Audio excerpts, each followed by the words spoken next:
Il y a quelques semaines de cela, j'ai été contacté par une personne via Internet qui m'a lancé, si je puis dire, un défi.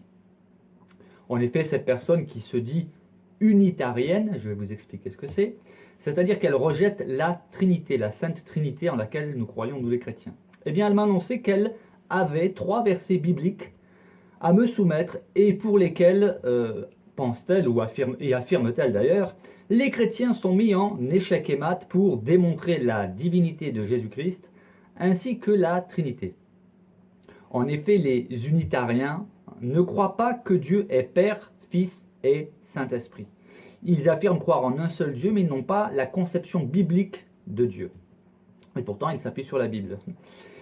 Ils se disent chrétiens, mais en réalité, bibliquement parlant, quelqu'un qui s'affirme être chrétien tout en niant la divinité de Jésus-Christ et la Trinité ne peut pas prétendre être chrétien, bibliquement parlant, je le répète, et je vais le démontrer.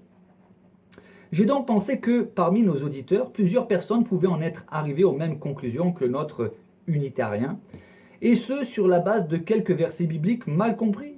Il est vrai qu'il y a certains versets de la Bible dont le sens peut nous échapper. Je me propose donc aujourd'hui de considérer dans le détail les 3 versets bibliques en question qui m'ont été cités, et ce afin que la divinité de Jésus-Christ ainsi que la Trinité soient clairement démontrées.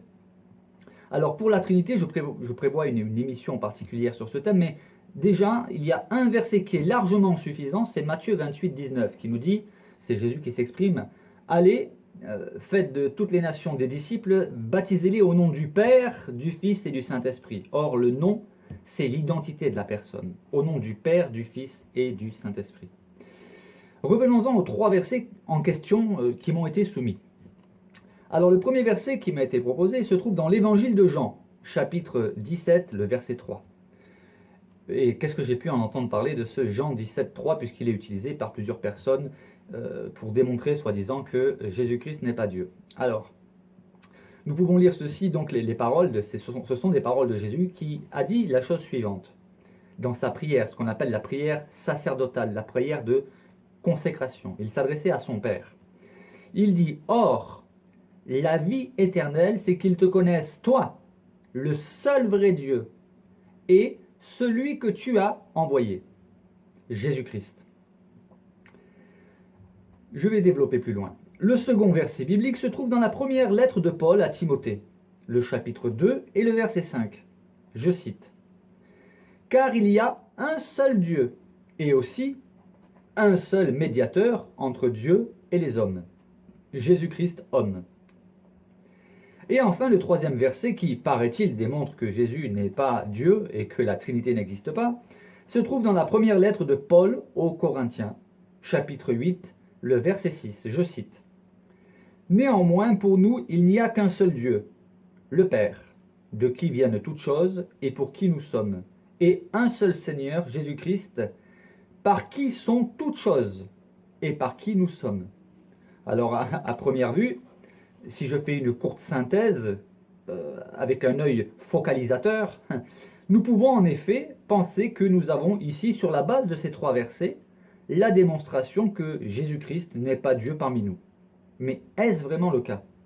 En réalité, il ne s'agit tout simplement que d'une grossière erreur d'interprétation. Oui, dans Jean 17, 3, il y a l'expression « envoyé de Dieu » concernant Jésus. Là, ok, on est d'accord. Il n'y a aucun problème. Puis dans le second verset cité, il y a l'expression « Jésus-Christ homme ». On est toujours d'accord. Et enfin, dans le troisième verset, il y a l'expression « un seul Seigneur Jésus-Christ ». Une troisième fois, je dis « d'accord ». Et enfin, le point commun de ces 3 versets, c'est la mention « seul Dieu ». Et je dis à nouveau, toujours « ok ». Toutefois, il y a un autre point commun entre ces 3 citations de versets bibliques, c'est qu'elles sont toutes citées hors de leur contexte respectif. Et le contexte, c'est ce qui donne le sens aux phrases et aux mots. Or, ici, le contexte a totalement été ignoré. Avant d'aller plus loin, je vais vous démontrer l'importance du contexte.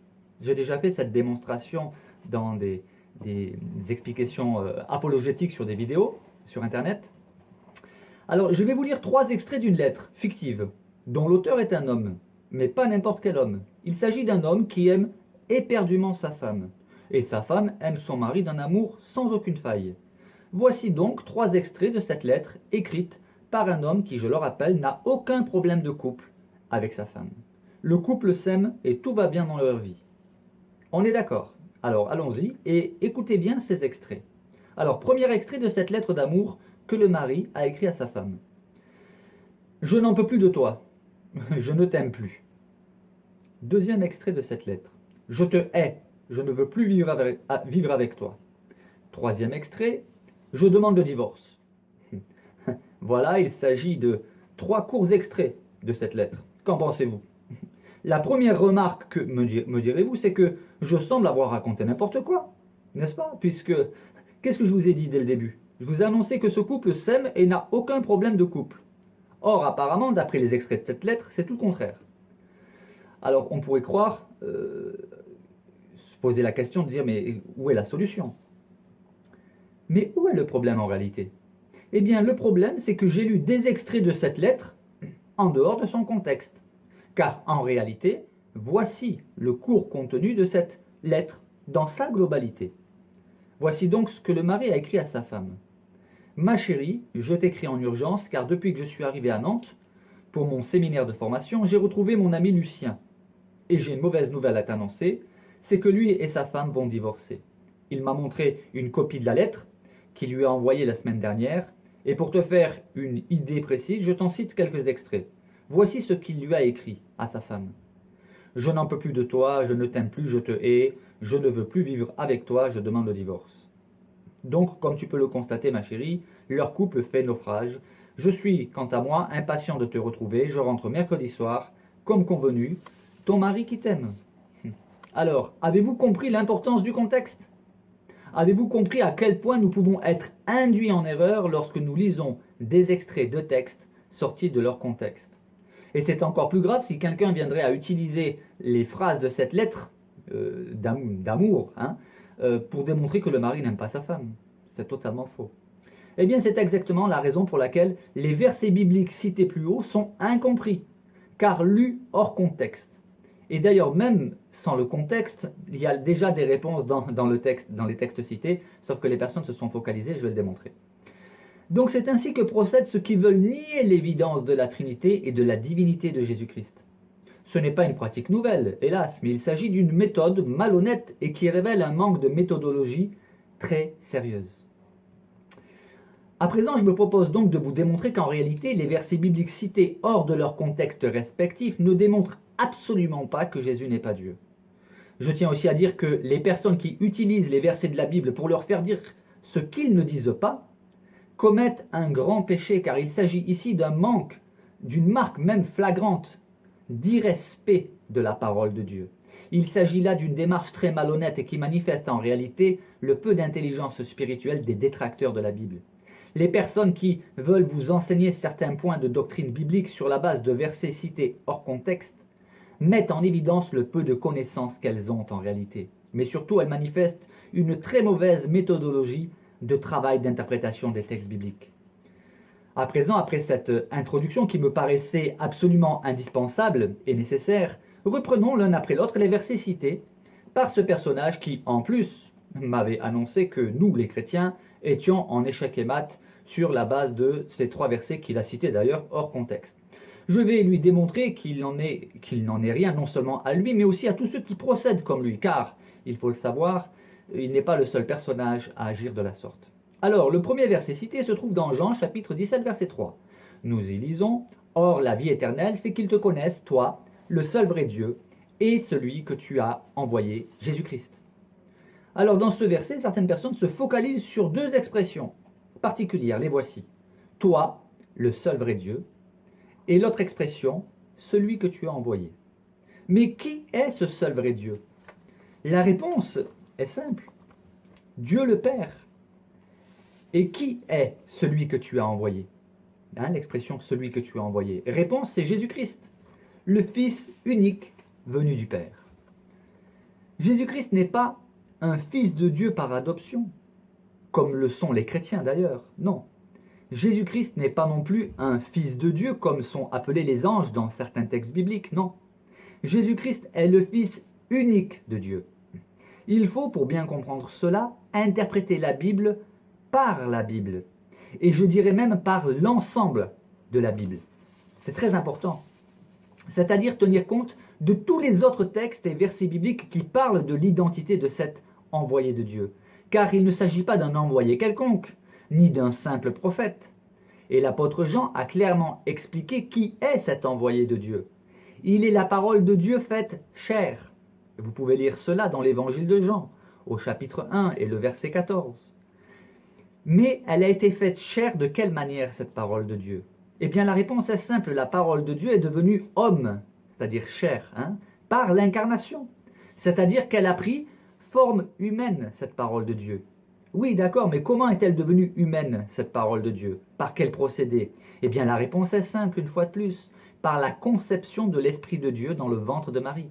Qui est le père de Jésus? Il n'en a aucun. Marie n'a eu aucun rapport intime avec qui que ce soit avant la naissance de Jésus. Et d'ailleurs, ce n'est pas par le procédé habituel commun à chacun d'entre nous que Jésus est né. Mais que nous dit l'évangile de Luc? Luc nous relate le déroulement des faits. C'est l'œuvre du Saint-Esprit, la troisième personne de la divinité, qui a agi dans le ventre de Marie. Et c'est ainsi que la parole de Dieu a été envoyée dans le monde pour prendre forme humaine. Mais toujours dans ce même évangile de Jean, au verset 1, la parole de Dieu y est décrite comme ayant été avec Dieu, mais aussi comme étant Dieu.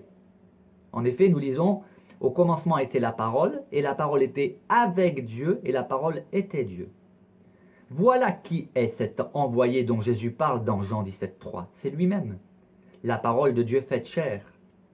Mais allons plus loin encore, afin de voir dans le contexte direct du chapitre 17 de l'évangile de Jean, si nous trouvons d'autres informations sur cet envoyé de Dieu, qui est très particulier d'ailleurs. Lisons le texte dans son contexte, et je vais lire à partir du verset 1 du chapitre 17 de Jean. Après avoir ainsi parlé, Jésus leva les yeux au ciel et dit, « Père, l'heure est venue, glorifie ton Fils, afin que ton Fils te glorifie, selon que tu lui as donné pouvoir sur toute chair, afin qu'il accorde la vie éternelle à tous ceux que tu lui as donnés. Or, la vie éternelle, c'est qu'ils te connaissent, toi, le seul vrai Dieu, et celui que tu as envoyé, Jésus-Christ.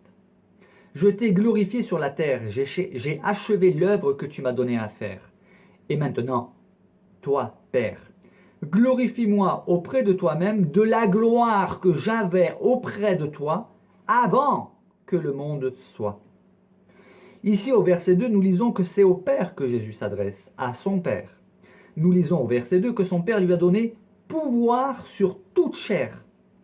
Quel est l'homme, le prophète, ou un quelconque autre personnage à qui Dieu le Père a déjà donné un tel pouvoir? Personne. Le seul à qui Dieu le Père pouvait donner ce pouvoir, c'est qui? Dieu le Fils. Mais allons plus loin encore. Jésus donne une information importante sur un des aspects de ce pouvoir que le Père lui a donné. Accorder la vie éternelle. À qui d'autre Dieu le Père a-t-il déjà accordé un tel pouvoir? Personne, si ce n'est à Dieu le Fils. Et enfin, le verset 3 nous explique clairement ce qu'est la vie éternelle, c'est-à-dire obtenir la vie éternelle. La réponse est là, sous nos yeux. Connaître Dieu le Père, le seul vrai Dieu, mais aussi l'envoyé de Dieu. Et qui est cet envoyé de Dieu? Je l'ai déjà développé avant, la parole de Dieu faite chair. Donc, en clair, la vie éternelle, c'est de connaître Dieu le Père et Dieu le Fils, l'envoyé de Dieu. Connaître Dieu le Père seulement, cela ne suffit pas pour avoir la vie éternelle. Il faut aussi connaître l'envoyé de Dieu. Et qui est cet envoyé? Dieu le Fils, qui est la parole de Dieu faite chair. Et là, je ne fais point d'extrapolation ni d'innovation. J'interprète seulement la Bible par la Bible. C'est une règle de base d'interprétation. On interprète la Bible par la Bible. Mais allons plus loin encore. Il y a une information d'un ordre tout à fait exceptionnel au verset 5 de Jean 17. Oui, nous avons ici une information de taille. Celui que le Père a envoyé existait déjà avant sa venue dans le monde. En effet, que dit Jésus dans sa prière? Père, glorifie-moi auprès de toi-même de la gloire que j'avais auprès de toi avant que le monde soit, avant que le monde fût, avant que le monde existe. Ce verset nous informe de manière plus que claire et limpide qu'avant que le monde soit, Jésus avait auprès du Père une gloire. Mais comment se fait-il que Jésus n'a plus cette gloire? Eh bien, la réponse en est simple. Jésus a accepté pour un temps, qui est le temps de l'incarnation, c'est-à-dire de sa venue sur terre parmi nous. Il a accepté d'être dépouillé de sa gloire céleste. Et cette gloire, il va la retrouver après sa mort sur la croix. Mais démonstration est faite dans ce verset que Jésus existait avant que le monde existe. Alors non, nous sommes loin d'être échec et mat, comme l'avait suggéré la personne qui m'a lancé ce défi. Pour conclure sur l'herméneutique, c'est-à-dire l'interprétation de ce verset, car je pourrais continuer encore longtemps, je dirais simplement ceci. Pourquoi Jésus n'a-t-il pas tout simplement dit « Or, la vie éternelle, c'est qu'ils te connaissent, toi, le seul vrai Dieu, et point barre ». N'est-ce pas suffisant de connaître Dieu le Père, le seul vrai Dieu, pour avoir la vie éternelle? Eh bien non. La vie éternelle, c'est de connaître Dieu le Père et celui qui l'a envoyé. Le connaissez-vous, chers auditeurs? Et celui qui l'a envoyé est de la même essence divine que ce seul vrai Dieu dont Jésus parle. Et la vie éternelle, c'est de connaître Dieu le Père et celui qu'il a envoyé, Dieu le Fils. En réalité, rien que sur Jean 17,3, je pourrais écrire un livre de 1000 pages. Alors je vous encourage, chers auditeurs, si cela vous intéresse, à faire vos propres investigations, à méditer personnellement la parole de Dieu. Je dis Amen. Passons à présent au second verset qui m'a été proposé, à savoir un verset sorti lui aussi de son contexte, comme d'habitude, et qui se trouve dans la première lettre de Paul à Timothée, chapitre 2, verset 5. Je le cite à nouveau. Car il y a un seul Dieu, et aussi un seul médiateur entre Dieu et les hommes, Jésus-Christ homme. Alors dans le contexte, c'est-à-dire les versets qui précèdent, Paul exhorte à prier pour toutes sortes de sujets, dont les dirigeants politiques. Il affirme aussi que Dieu veut que tous les hommes soient sauvés et parviennent à la connaissance de la vérité. Ça, c'est ce que Dieu veut. Mais nous savons que cela n'aura pas lieu puisque Dieu nous a créés libres. Mais malgré que Dieu veut que tout le monde soit sauvé, tout le monde ne sera pas sauvé parce que nous avons cette possibilité de refuser le salut que Dieu nous propose. Donc, il affirme que Dieu veut que tous les hommes soient sauvés et parviennent à la connaissance de la vérité. Et c'est là qu'il explique qu'il y a un seul Dieu et aussi un seul médiateur entre Dieu et les hommes, Jésus-Christ homme. Mais il faut lire la suite du verset. Jésus-Christ homme qui s'est donné lui-même en rançon pour tous. Alors pour certains lecteurs, la preuve est faite, dans ce simple verset, que Jésus-Christ était homme. Mais je réponds sans aucune hésitation que cela ne pose absolument aucun problème aux chrétiens. Oui, Jésus-Christ était pleinement homme. Et j'en ai parlé au début de l'émission en expliquant l'incarnation. Mais attention, ce verset ne dit pas que Jésus n'était qu'un homme. Pourquoi ? Parce qu'ailleurs, il est clairement dit que Jésus était Dieu parmi nous. Mais je ne vais pas répéter ce que j'ai déjà développé en début d'émission. Et en second lieu, je rajouterai qu'ici, justement, l'apôtre Paul insiste bien sur le fait que c'est Jésus-Christ homme qui est mort sur la croix. Lorsque Jésus est mort sur la croix, ce n'est pas sa divinité qui est morte, mais son humanité, le corps de sa chair. C'est d'ailleurs ce que ce même apôtre, l'apôtre Paul, explique dans sa lettre aux Colossiens. Je lis. Le Fils est l'image du Dieu invisible, le premier-né de toute la création. Alors j'aimerais reprendre ces deux expressions. Le Fils est l'image du Dieu invisible, c'est-à-dire la représentation visible par son incarnation du Dieu invisible. D'ailleurs, Jésus a dit que celui qui l'a vu a vu le Père. Non pas qu'il soit le Père, mais le Père est en lui et lui est dans le Père. Et l'expression le premier-né de toute la création, il est fait ici allusion à sa naissance unique dans toute l'histoire de l'humanité, son incarnation. Car bien qu'existant depuis toute éternité, il est venu parmi nous par le moyen d'une naissance, d'où l'expression de premier-né. Donc, le Fils est l'image du Dieu invisible, le premier-né de toute la création, car en lui ont été créées toutes les choses. Je répète, car en lui ont été créées toutes les choses. Lui, c'est Jésus-Christ, car en lui ont été créées toutes les choses qui sont dans les cieux et sur la terre, les visibles et les invisibles, trône, dignité, domination, autorité. Écoutez bien, tout a été créé par lui, c'est-à-dire par Jésus, et pour lui. Vous rendez-vous compte de ce qui est écrit ici? Tout a été créé par qui? Par lui. Et pour qui? Pour lui. Verset 17.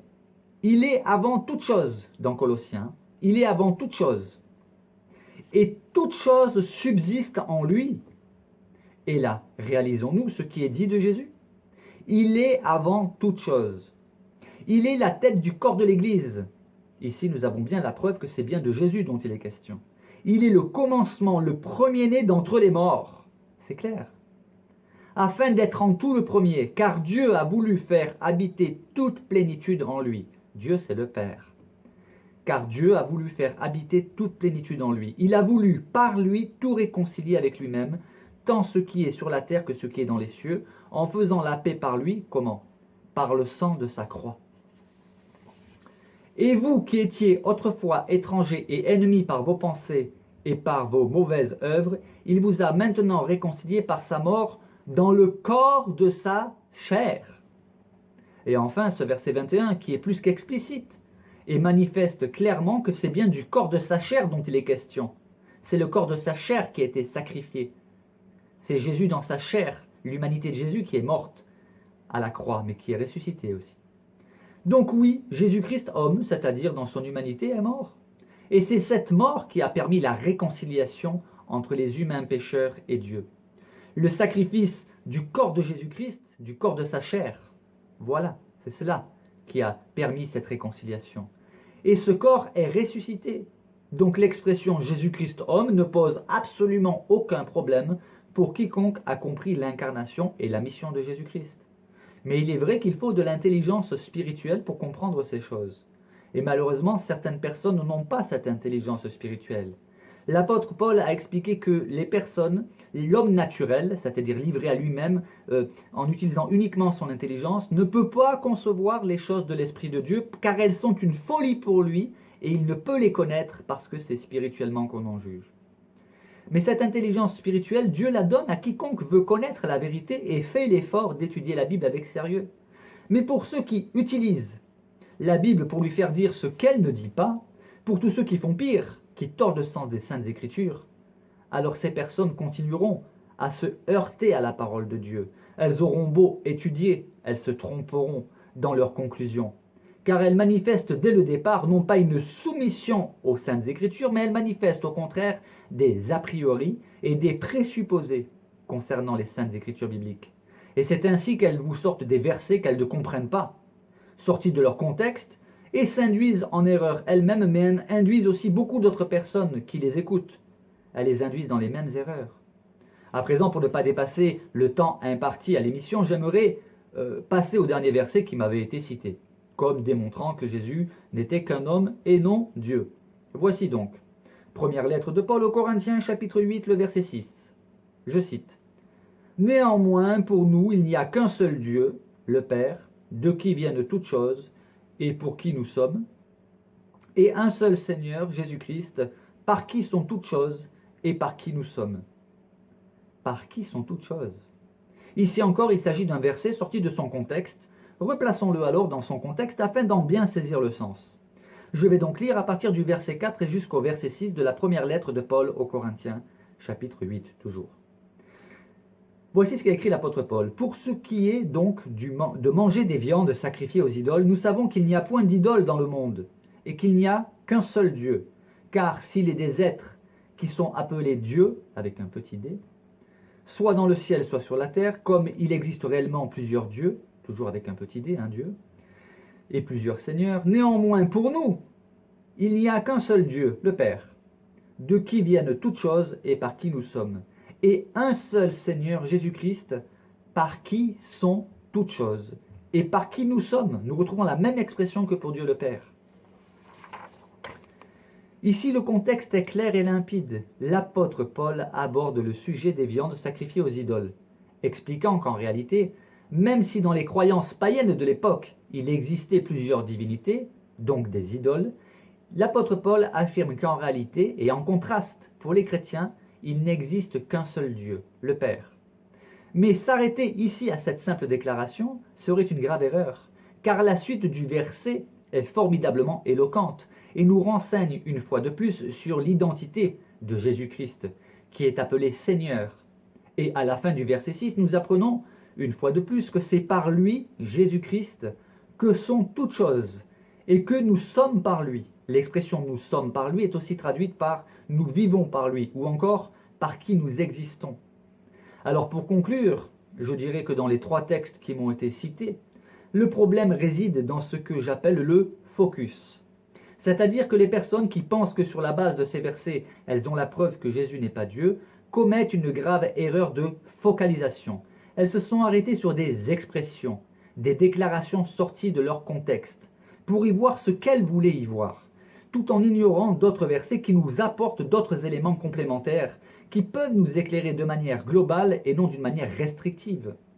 Un autre problème, et qui n'est pas des moindres, c'est le refus volontaire d'arguments pertinents et d'explications précises. Mais le problème ici est donc bien plutôt d'ordre subjectif et de passion plutôt que d'un intérêt réel pour ce qui est vrai. Et ignorer les éléments complémentaires, ce n'est ni plus ni moins que de la mauvaise foi, voire pire, de la malhonnêteté intellectuelle et spirituelle. En effet, lorsque volontairement on choisit d'ignorer l'ensemble du texte dans son contexte, c'est qu'on est de parti pris et par conséquent malhonnête et pas crédible dans nos affirmations. Et ce que certains appellent extrapolation, interpolation ou innovation, c'est tout simplement de l'exégèse et de l'herméneutique, qui sont des sciences d'interprétation.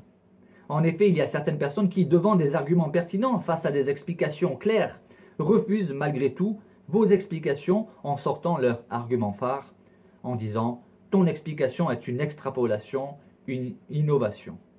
Mais cette phrase de rhétorique n'est que ce qu'elle est, de la rhétorique. Et elle manifeste en réalité de la paresse intellectuelle. En tout cas, dans mon exposé du jour, j'ai démontré les erreurs de compréhension, d'interprétation, mais aussi de méthodologie de ceux qui ne passent leur temps qu'à s'attaquer à des textes issus d'un livre dont ils ne comprennent ni le contenu, ni l'auteur du livre, c'est-à-dire Dieu. Et pour connaître Dieu, il y a quelques conditions à remplir: humilité, prière et méditation de sa parole, la Bible. Et je terminerai par cette citation de Jésus, cette parole que Jésus a adressée à des religieux, des enseignants, des docteurs de la loi.